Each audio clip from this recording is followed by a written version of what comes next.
필수 개념 장착으로 들어가 보도록 할게요. 산염기 문제들은 막상 물어보고 판단하게 되는 그 내용들보다는 우리가 암기하고 그리고 정리해두고 있어야 될 내용들이 조금 더 많기는 해요. 그럼에도 불구하고 이제는 여러분들이 어느 정도는 그래도 산염기 공부를 조금 해봤다라고 한다면 그럼 그 내용들을 가지고 어떻게 적용시켜야 될 건가 라고 하는 것부터 제가 판단 기준을 좀 보여드리도록 할게요. 즉 수행기에서의 표현상태 농도 판단이다 라고 하는 것은요, 그 첫 번째가 초기 농도와 그리고 표현상수로 구별이 가능해요. 그런 것들이 결국은 다 누구하고 비교니 라고 하면 수행이 되기 때문에 곧 물과 비교라고 하는 거예요. 이런 것들이 밑바탕에 우리가 배경 지식이 깔려있지 않으면 암기하고 문제를 풀면서도 늘 산염기는 좀 불안불안한 겁니다. 맞추면서도. 지금 무슨 말이야 라고 하면 내가 넣어준 용질이 산이든 염기든 어쨌든 그 초기 농도가 좀 대단히 높아야 될 거라는 얘기예요. 근데 만약에라도 농도가 10에서 7승몰 농도보다 훨씬 더 낮아요. 그래버리면 그러면 주학적으로 작용을 못해요. 왜냐면 물에 있는 산과 염기 농도가 더 높은 거니까요. 그래서 기본적으로는 일단 농도가 높아야 되겠다라고 한 겁니다. 어떤 농도보다는 10에서 7승 몰 농도, 즉 10에서 7제곱 몰 농도보다는 내가 넣어준 그 산이나 염기에 대한 농도가 높아야 되겠다라고 하는 거고요. 애매하게는 절대로 안 물어보니까 걱정하지 마세요. 보편적으로 최소한 10에서 4제곱 이상은 주게 됩니다. 충분히 높죠? 자, 그 다음에는 두 번째는 평형상수예요.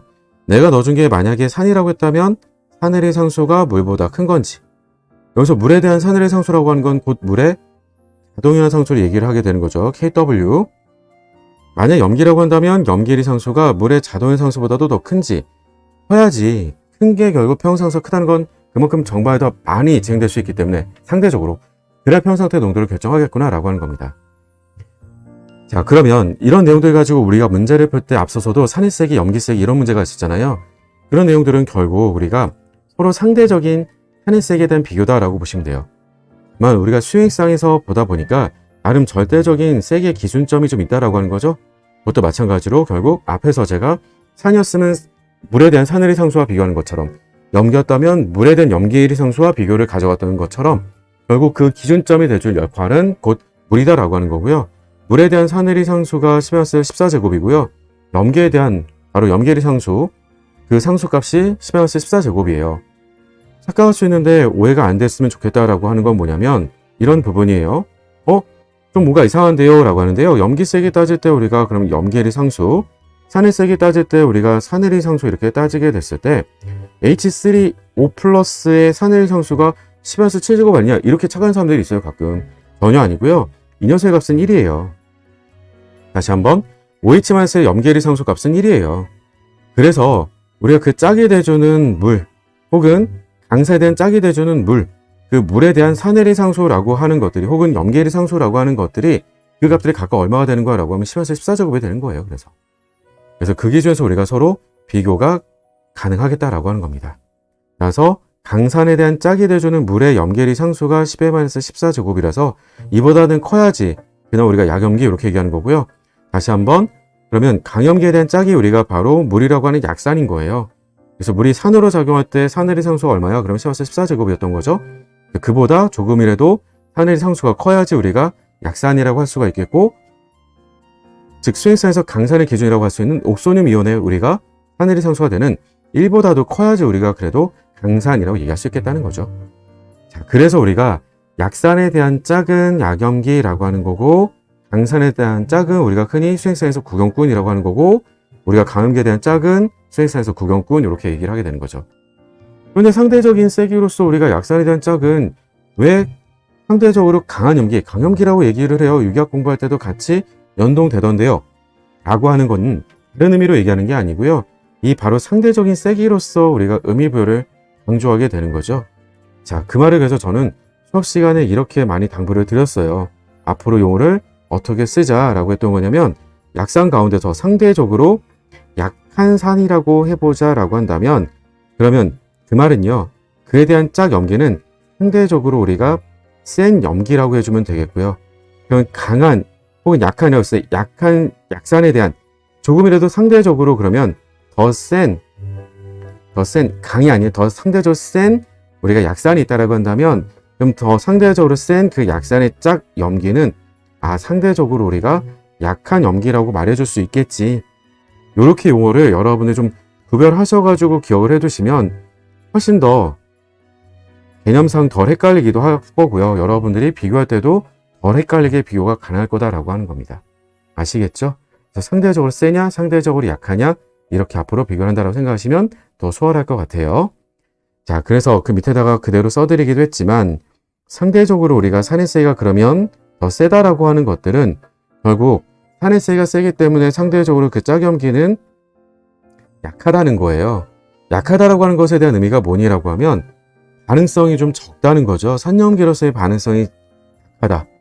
곧 그 말은 우리가 흔히 얘기해서 A-에 그러면 안정한 정도가 우리가 크다라고 얘기를 해요. 근데 그런 것들이 왜 가능하겠니? 라고 하는 거냐면 전자가 골고루 퍼져 있어서 그래요. 전자가 골고루 퍼져 있으면 어느 한쪽으로 치우치지 않기 때문에 극성 정도가 약하기 때문에 그러면 뭔가 굳이 전자성을 치면서 반응하려고 하진 않는다는 거죠. 그러다 보니까 그 짝은 우리가 산해세이가 세다 보통 이렇게 우리가 비교가 가능했던 것들이고요.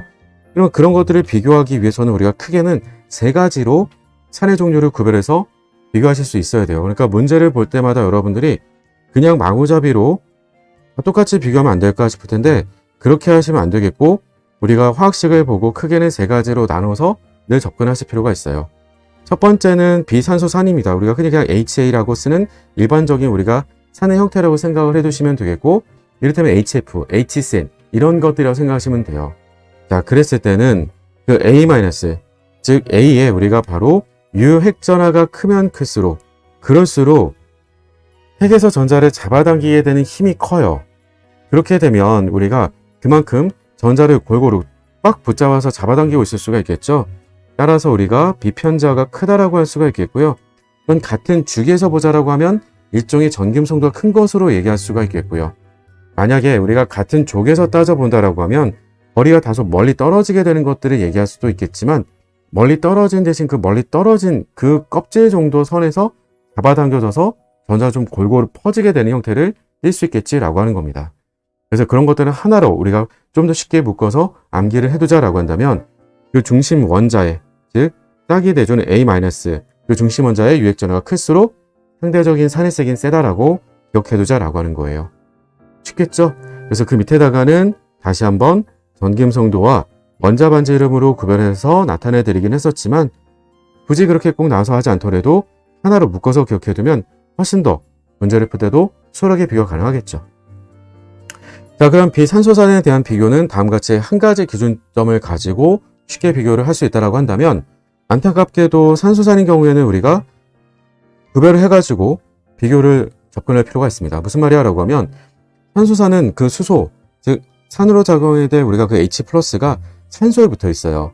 그런 것들을 우리가 산소산이라고 하게 되는 건데 화학식을 보시고 산소산인 걸 일단 구별해서 볼 수 있어야 되겠고 그 다음에는 그 산소의 수예요. 산소의 수가 우리가 많이 붙어 있는 것 그것부터 먼저 비교를 해두셔야 돼요. 그래서 산소수가 많이 붙어 있을수록 산해세이가 세다가 돼주겠고요.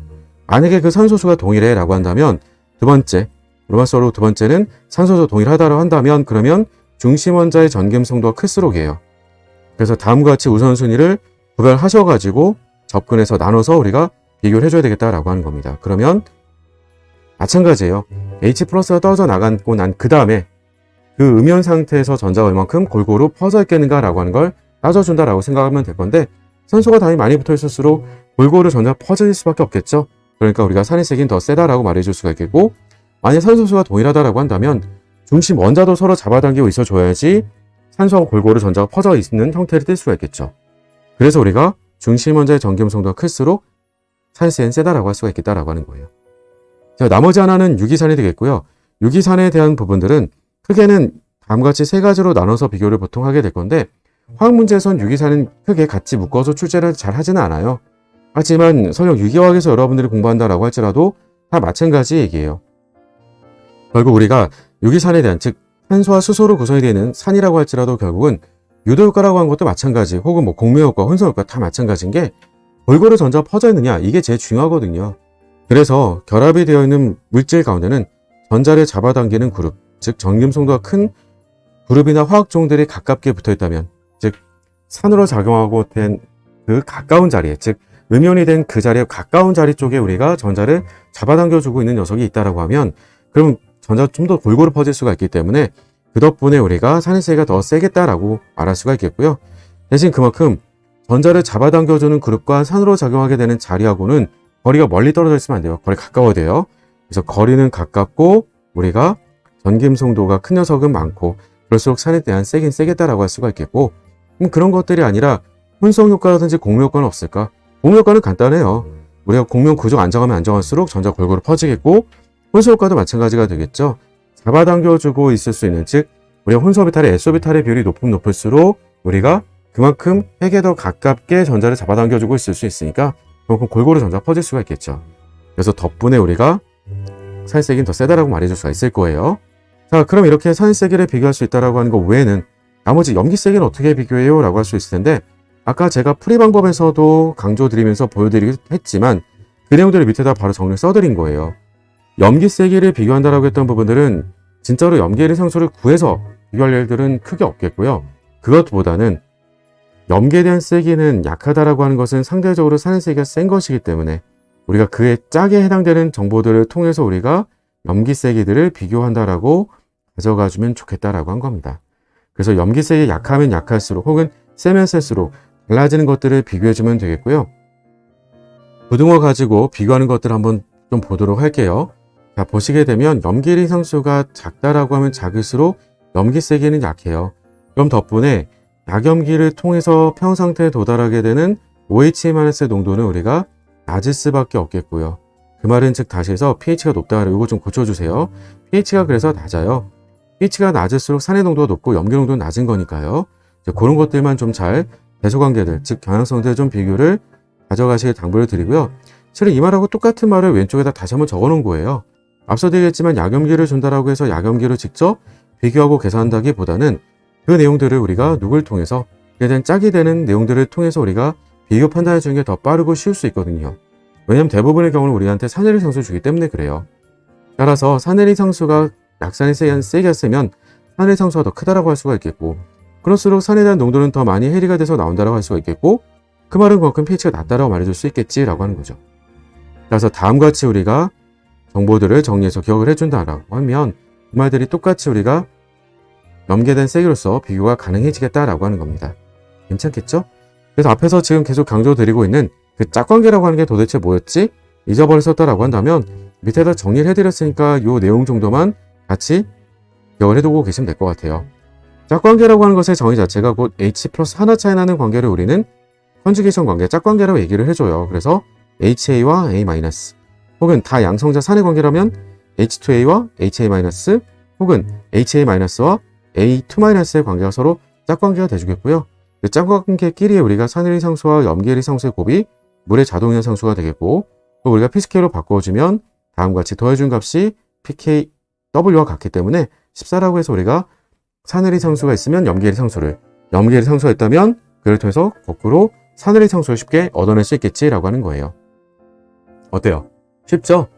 실은 내용들은 우리가 쉬워요. 그런데 머릿속에서 다음 같은 내용들이 다시 찾아보지 않더라도 줄줄줄줄줄 찾아가면서 떠올려질 수 있어야지만 문제를 풀 때 로딩 시간이 걸리지가 않겠죠? 자, 그런 것들 잘 진행될 수 있으려고 하면 당연히 개념 체크 통해서 여러분들이 문제 풀면서도 다시 한번 암기를 해두시고, 그리고 개념 체크하면서 연습했던 것들이 실제 기출문제 여러분들이 대표 기출문제 풀어갈 때도 전혀 다르지 않다는 데 있어요. 자, 그럼 진짜 전혀 다르지 않은지, 그래서 우리가 개념은 잘 적용이 가능한 건지 따져보도록 할까요? 네, 지금 시작합니다.